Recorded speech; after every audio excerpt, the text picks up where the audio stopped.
So we've been having a conversation around codependency and one of the most confusing issues in Celebrate Recovery. Typically, it's the question we get the most for people new to recovery is maybe you're one of those people that everyone around you is saying you're codependent, and you're like, what in the world is that? And so we've been talking about practically what that is.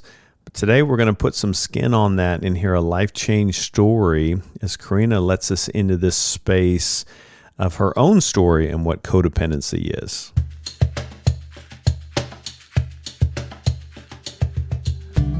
Welcome to Hope and Recovery. This is a Fellowship Celebrate Recovery podcast that shares hope and healing for our mental, spiritual, emotional, and relational journey through life change stories and recovery topics, all centered around the Beatitudes and Matthew chapter 5 and the Celebrate Recovery principles, where Jesus helps us, implores us, empowers us to face our hurts, hang-ups, and habits and our broken relationships so that we can walk in healing, to walk in freedom the way Christ intended for us.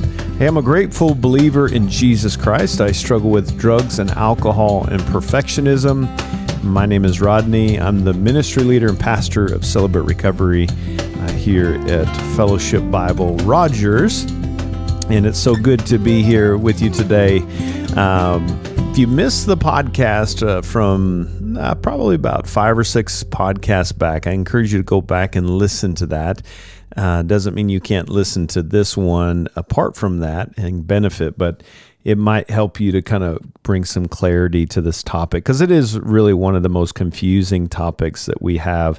But today I wanted to kind of interview and put some life change, some skin, so to speak, on this topic of a real life of someone who's been walking and has walked and continues to walk through this area of recovery called codependency. And so I've invited my sister. She's our encourager, one of our encourager coaches here at our Rogers campus, Kareena. Kareena, thanks for being with us today. So glad to be here. Yeah. Introduce yourself and we'll jump into a conversation. Sure. I'm a grateful believer in Jesus Christ. I struggle with codependency, pride, and relationship addiction, and my name is Kareena. Hey, Kareena. So thanks for coming on and doing this. It's always good. It's good to kind of talk about, to get head knowledge, but I think heart knowledge is just as important, if not more, because it brings real life stories into this space. And so one of the things to kind of set the table, I mentioned on the podcast, again, go back and listen to that podcast if you missed it, is around this area of pain becomes an indicator that can kind of start this cycle. We have pain that impacts us. And one of the ways that we try to control pain that we're experiencing from the life event is through this area of codependency. Before we jump into the kind of the practical story, Kareena, I'd love to hear from you. What is codependency? If you're trying to explain it to someone, they're going, I've never heard of this. What is it? How would you explain it in the simplest terms? In your words, what would that look like? Yeah, the simplest terms is placing my value and my worth on whether that other person approves of whatever it is that I'm doing. Yeah. Whether they like it. If it pleases them, then I'm happy. Yeah.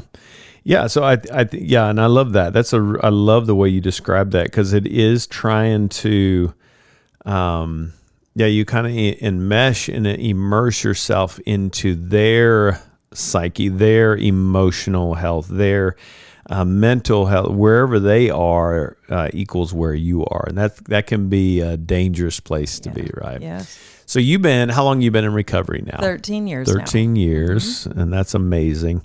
And so it's a good reminder that sometimes in the journey, some things will come easy, some things will not come easy. And it's a process. The whole process of recovery takes time sometimes, and we learn. We're still lifelong learners. What have you learned through this process as you've walked this road now 13 years? What are you learning about codependency in Kareena's heart and life? Oh, I've been told so many times by God that He loves me, that He values me, that my worth is not in what everybody else says. It is actually in what God says. That's what He's been telling me, and that's what I've been learning. But of course, the habits are hard to break, and they're deeply rooted in part of my mental health or my psyche, whatever. Yeah. Because I grew up with this. Yeah. And so it's hard to break. And it's a practice and a discipline in my own heart that I need to keep turning to God's word, not just once a week or once a day. It's like sometimes on an hourly basis. Yeah. Yeah. So it's interesting just thinking about the cycle hurts. We talk about pain. Control becomes our way of dealing with the pain, avoiding the pain, etc. We talk about the hang-ups, the way we see ourselves, God, and others, things that get us stuck, that lead to these habits. And what's interesting about codependency, and I'd love for you to speak into this, what that looks like in your life, is this kind of, we take on these false narratives, right? Even you kind of painting beautifully what in simplest terms what codependency is. If you're not happy, I'm not happy. And I'm curious, what are the core beliefs that come with that? If you're not happy, then I'm not happy. What's the core beliefs that are kind of tied to that thing? If I don't keep you in a good space, that means what? What are some of those core beliefs that you take on in that space? Man, for me, it's I really feel like it's a survival technique that I picked up as a child, being abused in many ways, growing up in a dysfunctional family, and there just being a lot of chaos and dysfunction around me. Those core beliefs that if I can do everything just right, my whoever, fill in the blank, will be happy with me, and therefore I'll be happy, and then I won't get beaten, or I won't get in trouble, I won't get punished. Wow. And so it started with in the home, and then it spread to school, teachers, friends, you name it. Yeah. Yeah, that's good. Yeah, so I love that it's survival. Sometimes we refer to even the habit part of the reel of protections and defenses, right? This is the way I protect myself. This is the way I protect my family.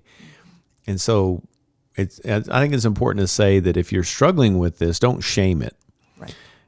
There's good reasons why you're in that space. And so we want to lean into that. And how can I show myself kindness in that, to honor the protections that I'm seeing that are really connected to those pain points. So you had some dysfunction happening in your home.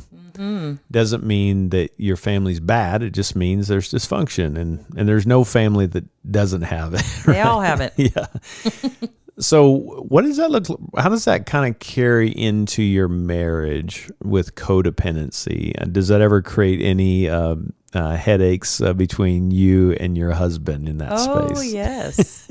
We have many migraines over my codependency, because he's my most important human on the planet. So I have, of course, put him on a very high pedestal and have put his feelings and his thoughts, his emotions in first place. Therefore, I'm not really looking at my own. I'm looking at his and making sure that he's happy. Yeah. And I've been pretty much, I'm not going to take the entire blame because it takes two people, but I have done my fair share of creating some headaches because of my codependency. Yeah, it's interesting to think about that. Part of the cost to codependency for the other is it puts them in an unrealistic expectations role, right? Yes. Is there room for their negative emotions? Right. Right. If I feel mad about something, and sometimes we're going to be angry, we don't want to be slaves to it. We've talked about that on prior podcasts, but we need to honor that there may be good reasons why I feel anger. Right. But it doesn't mean it's my identity. It doesn't mean if I'm angry and you're on the other end of it, doesn't mean you're a bad person or a failure because I'm angry. Right. And so it can be exhausting, can it? That if you're wanting him to be in a good space and he's not, and maybe he's in a space where he needs honor sadness or anger or whatever, that's not real fair, which can create some issues, I'm assuming, in your marriage. You are correct. Yeah. It kind of makes me, I become, not that he's made me, but I've made myself a fixer of sorts.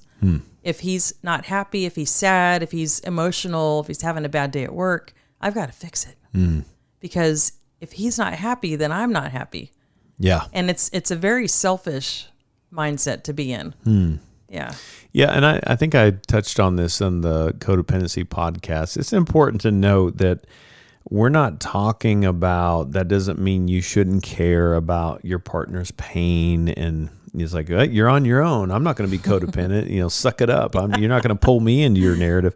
That's not real compassionate. That's not showing empathy. The key is there room for big emotions for either side to be attuned to each other and responsive, to be engaged with each other, to allow space to process that, and ultimately hold each other in that space so that we can bring comfort, but not through the motive. And it sounds like, and you correct me if I'm wrong, the motive is, I'm going to comfort you because if you don't get to a good space, that means something bad about me. Yes.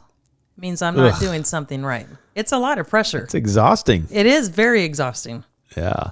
So how long did that pattern go on for you? And I know we're fellow strugglers and we're still in the process, but at what point did you come to that realization, one, recognizing this isn't working, and maybe I need to try something different? What would I be seeing that you just said, enough is enough, it's time to face this? So there have been little places here and there throughout my and my husband's marriage. We've been married for 27 years.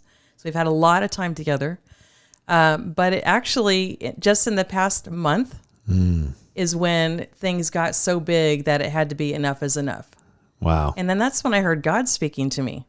And I knew it was God speaking to me because I couldn't have come up with these things that were coming to my mind. Yeah.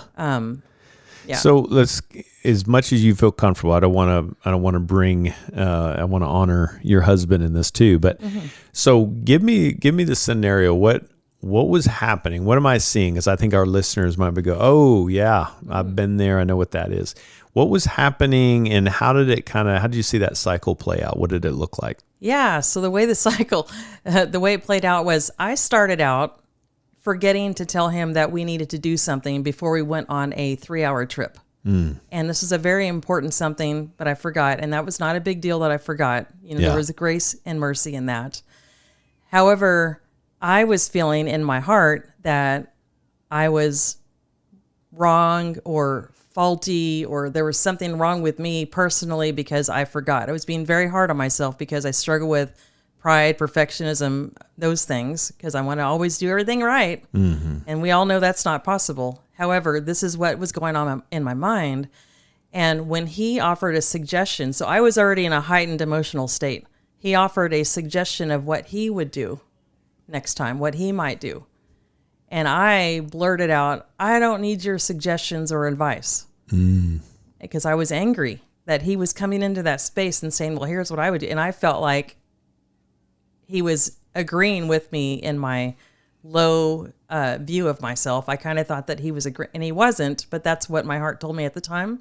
So can I lean into that for a Go second? ahead. So when he says, I have a suggestion in his own way, what are you believing? If we're kind of getting to the core belief, what is it you're believing? If he is suggesting something, what is it? Can you kind of pinpoint what that core belief is? Absolutely. Right away, that I can't do anything right. That I always mess up. It's always my fault.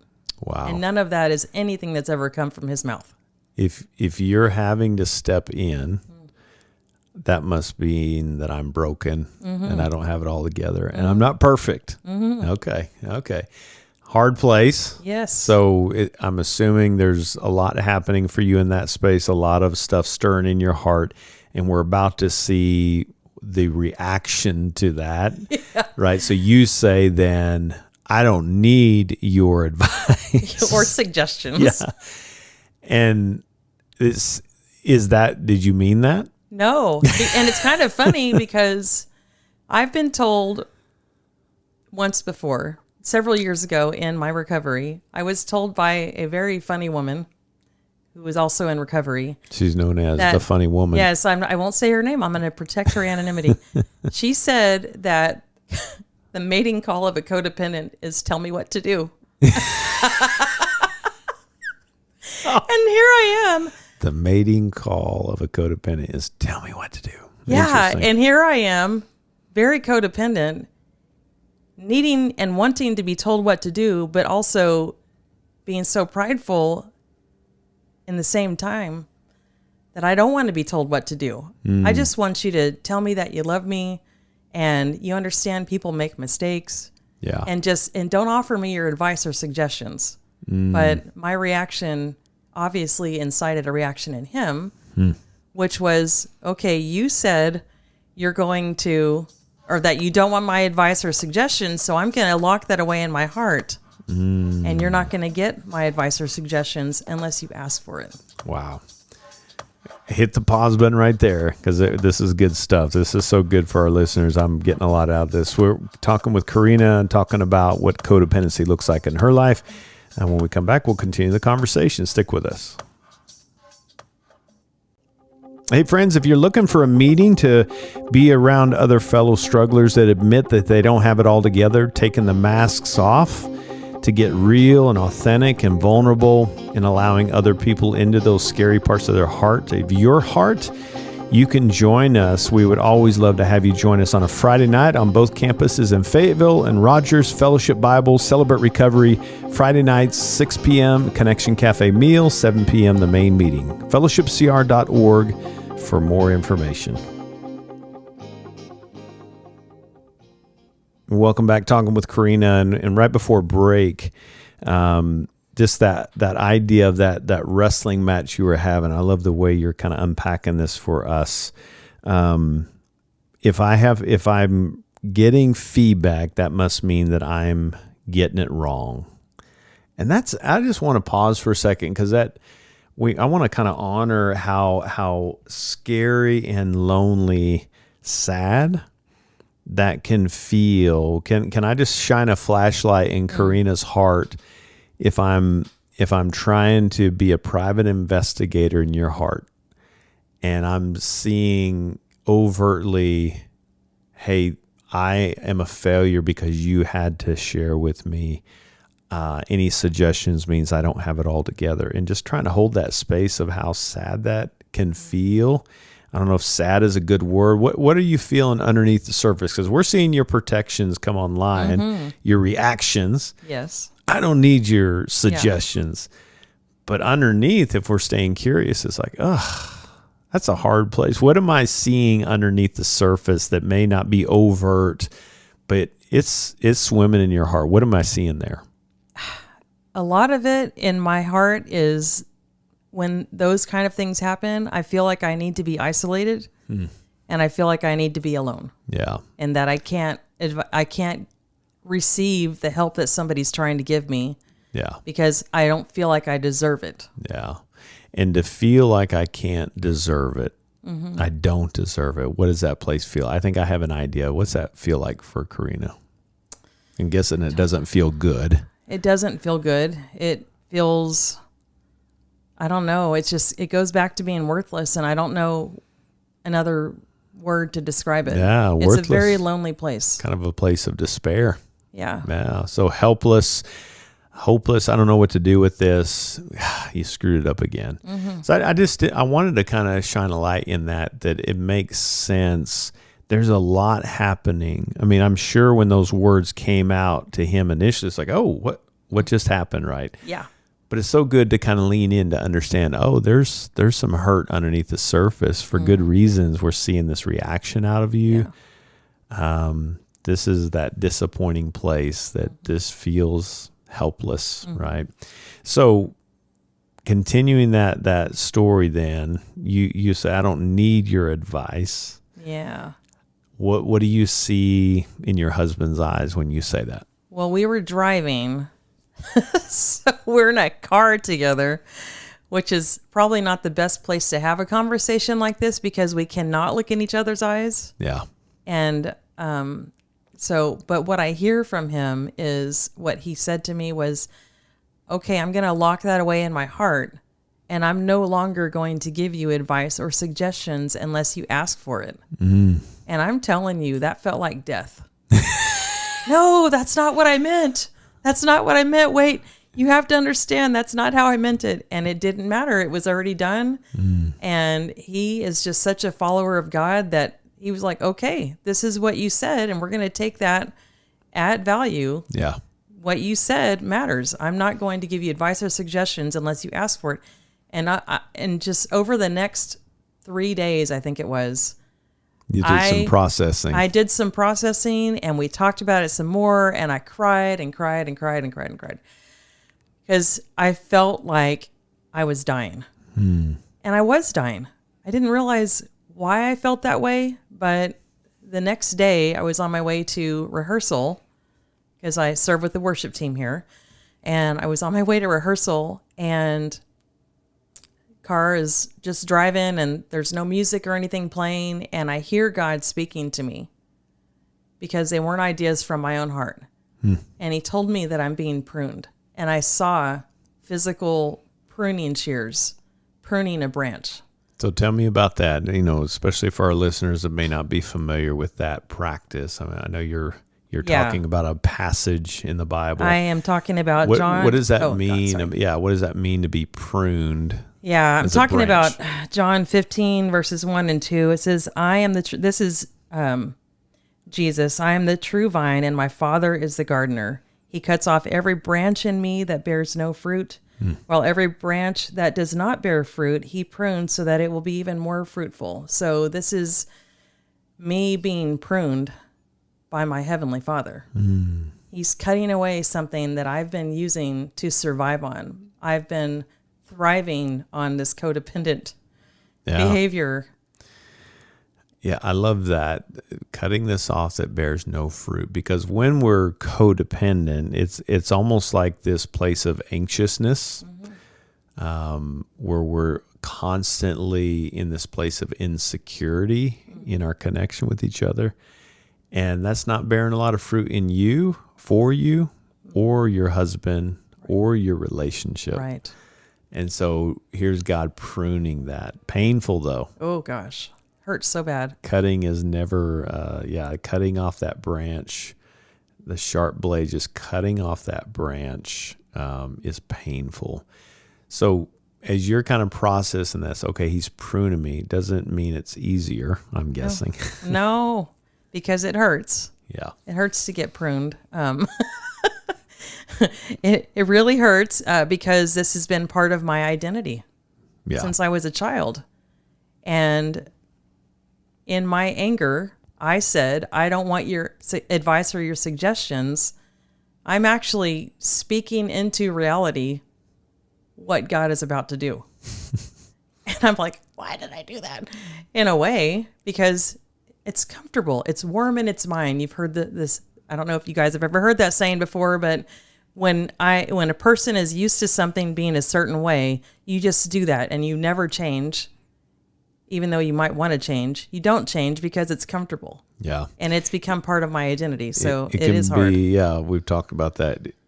It can be miserable, but it's familiar. Yes, very much so. And because it's familiar, it becomes comfortable. Yeah. And not knowing what to expect with the other track feels a little bit overwhelming. Yeah. What if life can't exist with this new way? Yeah. Will there ever be any fruit? Right. All those kind of doubts and all that stuff. So, wow. So this pruning process, God's cutting that off, and I love how that passage says, so that you can bear much fruit. There's no fruit, cut it off so that you can bear much fruit. Yes. And I like to think of that as you were talking. It just reminded me, I talked to a vineyard one time, and he was talking about the art of having things for the vine, the branches to be connected to keep the vine up off the ground. And when it hits the ground, the vineyard, the gardener, so to speak, will come and lift it off the ground, because as long as it's on the ground, it's not going to bear anything. So there's this lifting us up. And I love that picture. Good. He's not just coming and cutting off the branch. Right. He's actually lifting Kareena up. Yeah. And saying, I've got you. This hurts. I'm with you. I'm not going anywhere. And as he began this process of lifting you up and cutting off those things that aren't bearing fruit and making space for things that much fruit, what have you already seen in that process as you kind of surrender and submit to this new way of trying something that's unfamiliar? I have seen, first of all, that I can trust God. Yeah. And I can trust my husband, and that I don't have to have it all together. Now, I'm not saying today I've got it all figured out. There's a scripture about that in the Bible too. But what I'm saying is that what it looks like is God is helping me to not be so dependent on what somebody else, whether it's my husband or whomever it is, thinks in order for me to be worthy. It's God lifting me up, and he's healing me as he's lifting me up. He's not leaving me bleeding out. He's filling me up with his word, which I've just got to be in right now, and at this point in my life, all the time. I've got to be in it in order to really soak it in, because those wounds are open. And I've got to get God's word in there to fill it up. Yeah. Well, and it's so important. The branch, this isn't, hey, go produce much fruit. Yeah. Stop being codependent. Right? Just stop it. What we're actually, we can't miss this, is so important. That the one that is lifting us up, and the vine that the branch is connected with is the one producing the fruit. So as I surrender and just acknowledge, hey, I'm struggling. Yeah. Lord, I'm trusting that you're going to hold me in the space, and I'm believing that you're going to produce much fruit in this as I stay connected to you. Yes. What a beautiful picture. Yeah, very much so. And so how does your narrative change as you interact with your husband in this new way that initially was like, no, that's not what I meant? What does that look like in your interactions with him now? It's a little bit, I don't know, clunky. I think clunky is a good word to use, because he's been used to giving me all the answers. I've always been asking him, I need you to tell me what to do. What can I do? Yeah. What should I do? What does this look like? And now he's actually following through. It takes, when you're in a relationship where this has been the way that things have worked for so many years, or for so long, however long you've been together with the other person has to be willing to release control. Yeah. And say, I'm going to let you think about that for a while, and then come back and tell me what you think. And then we'll kind of put our thoughts together as a team and work through this together. So the narrative has changed. It isn't anymore, it isn't me going, hey, what should I do about this? Or does this look good? Yeah. Instead, he's doing the, let me just pull back from that, and let me let you go think about that for a little while. And a little bit of it in the fear part of my heart, it feels almost like I've been abandoned, or like I've been left in the wilderness. Yeah. Because I've been so reliant on someone else telling me what I should do. Yeah. But then I have that comfort in knowing that's not actually what's happening. I have God at my side. Yeah. And he's going to help me know what to do. And you can circle back at some point if you want to and say, hey, I would love your insight on this. I think that's important. It's not like, hey, don't ever ask your spouse for help on anything. It's like, I don't know that works, but it's the way, the form, and the motive behind it. Because I like the picture of, in codependency, the person that we're being codependent toward, we're trying to protect them from pain. We're trying to protect ourselves from pain. And in essence, they become an object. Yes. Right. he now becomes a person. He becomes your soulmate. He becomes your guy in marriage, right? Yes. The two become one. I love that picture because now, and I love just connecting to the vine, is we're connecting to the vine. We're putting our dependence vertical up on the Lord. Yes. We're learning how to walk independently as we put our dependence on him so that we can be healthy interdependently, because we need each other. We need to hold each other up, but doing that in a healthy, secure way that doesn't have anxiousness, that doesn't have insecurity. I love that picture. Yeah, it's healthy. Yeah.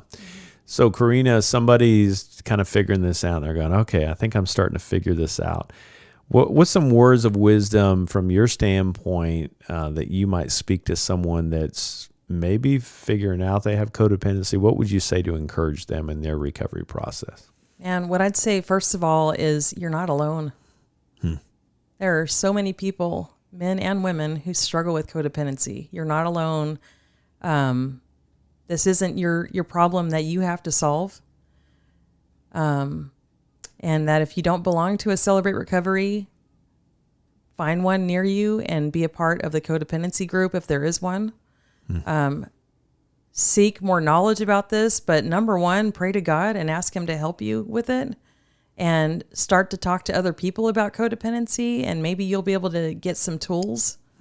Like God has been giving me tools to help you get through each issue moment by moment. It is a work in progress, and don't get the idea that one day you're just going to have it all figured out, because that's the trap that I've fallen into many times. And it's not something that I'm going to just have all figured out, but I'm going to get better and better at using those tools. Yeah. I love that. You're just not alone. Good stuff. Kareena, thanks so much for coming on and sharing a little bit of your story, and thanks for being vulnerable. Just that even after 13 years, we're still in the process. Amen. And there's nothing wrong with that. Until Jesus comes back, we're going to have we're lifelong learners and growers. So thanks for your heart, and thanks for all that you do in Celebrate Recovery, and thanks for being a friend and a sister in Christ. Grateful for you.